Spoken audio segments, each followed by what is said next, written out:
Wala pang 1 year si Duterte, malami nagawa, 6 months pa lang. Sino? Si Duterte, Ano? 6 months pa lang. Oh. Kasi yun ang pangako niya eh. Kaya nga nagtiwala sa kanyang tao. 6 months, within 6 months, ang Pilipinas, babaguhin niya yung sistema. Totoo naman. Eh, sa loob na, naniniwala ka ba? Sa loob ng 1 year, marami na siyang nagawa. Oo naman. Napakarami niyang Ano nagawa. mga nagawa ni Pangulong Duterte? Unang-una, ang sabi niya,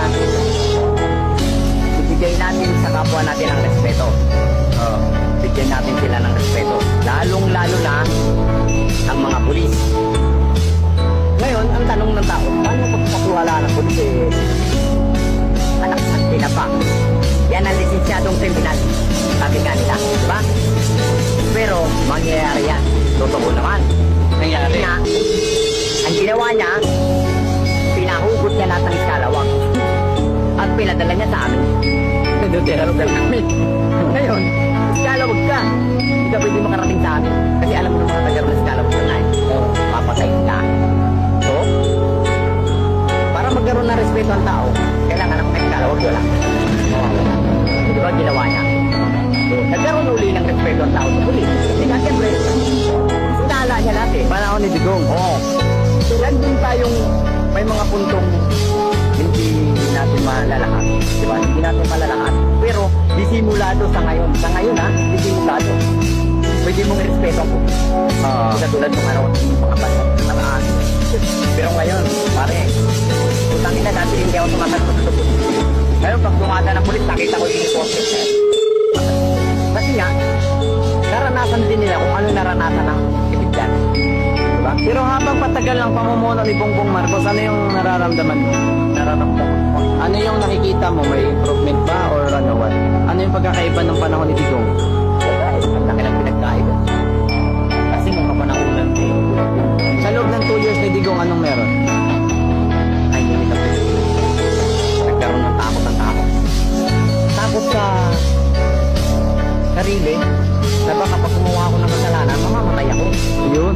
Yun, di ba? Yun yung panahon na sabi nga nila, ito na ang pinakamatapang na tao kung gagawa ng kabalbalan sa panahon na Digong. Kasi alam mo sa sarili mo, alam natin lahat na maaaring ikamatay din. Diba? Gawa ka na sa buhay mo. Gawa ka na sa buhay mo.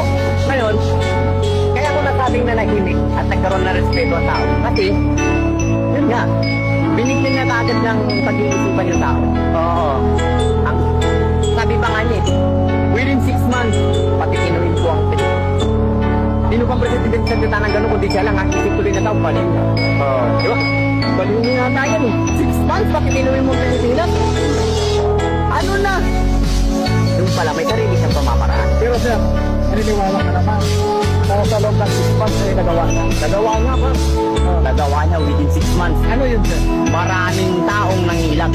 Maraming taong nangilag na gumawa ng kabalbalag. Kasi nga, hindi limit sa ating mga Pilipino, hindi limit sa kalaman natin na kapag ka gumawa ka ng kabalbalag sa kapanahon ng Duterte, may kalalagyan ka.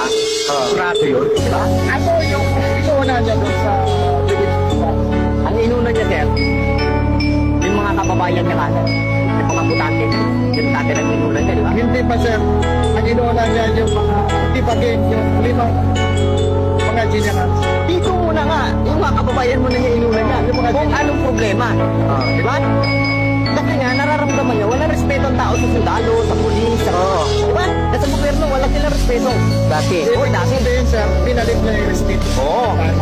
Yung agad ang una niyang ginawa, kailangan magkaroon ng respeto ang tao sa pulisan, kasundaluhan, para kahit pa paano, matapos nilang mag-open ng problema.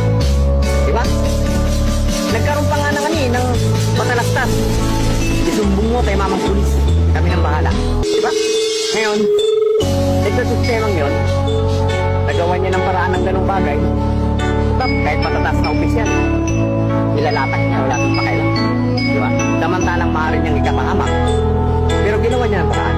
Ginawa niya ng paraan kung paano maging ganun ang sistema sa pamamalakad niya, sumunod. Para nang sa ganun, ang Pilipino, magkaroon uli ng pag-asa. Panahon ngayon ni Marcos, ano nakikita mo? Sa ngayon, sir. Sa kanya ngayon mag 2 years na siya. Sa totoo lang, sir. Sa ngayon, kasi, para sa akin na nga, sa mga katulad namin na talantakan at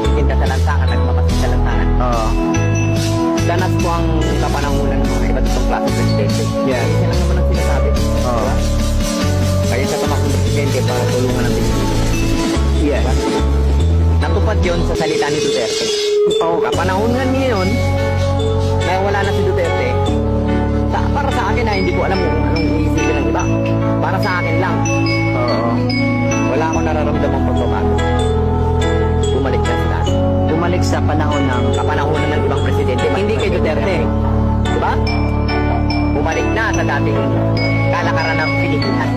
Hindi sa panahon ni Duterte kasi nung panahon ni Duterte hindi ka pwede magsabing pero hindi ko pwede ganyan, bawal yan. Diktado ka. So ngayon, bumalik na sa demokrasi. So maniwala ka sa hindi. Nakaupo ko dito mag-aabot. Yan lang sa may gilid. Napapansin ko may nag-aabot ka. Oo. Wala ka naman sabihin mong thank you.